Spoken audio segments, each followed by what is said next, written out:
గోధుమ పిండిని జల్లెడతో పట్టుకోవాలి. సోడా వేయాలి, బేకింగ్ సోడా, ఆయిల్ వేయాలి, కొంచెం సాల్ట్ వేసుకోవాలి.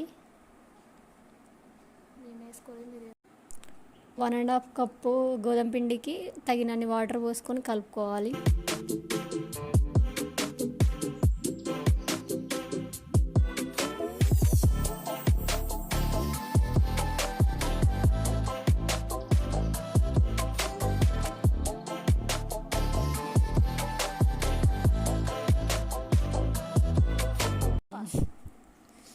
చపాతీ పిండిలా కలుపుకోవాలి.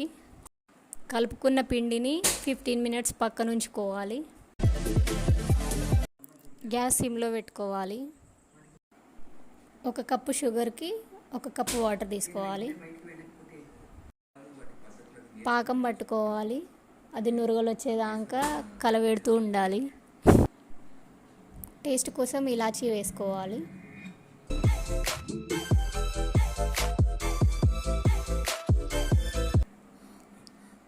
తీగ పాకం వచ్చేదాకా కలబెడుతూ ఉండాలి.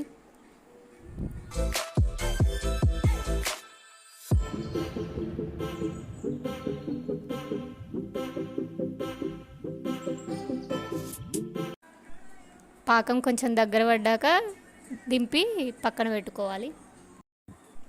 పక్కకు పెట్టిన పిండితో బాదుషాలు ప్రిపేర్ చేసుకుందాం.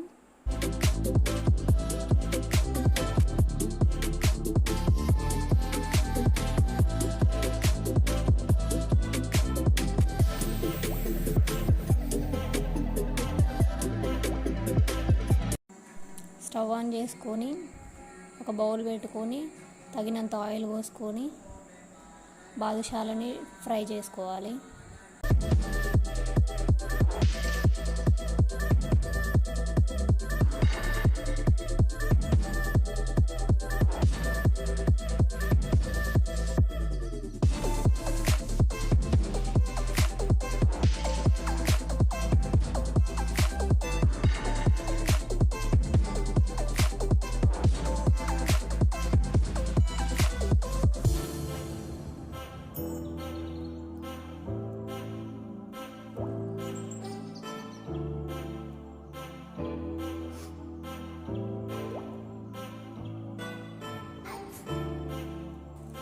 ఎంత క్రిస్పీగా ఉందో చూడండి, సాఫ్ట్గా ఉంది.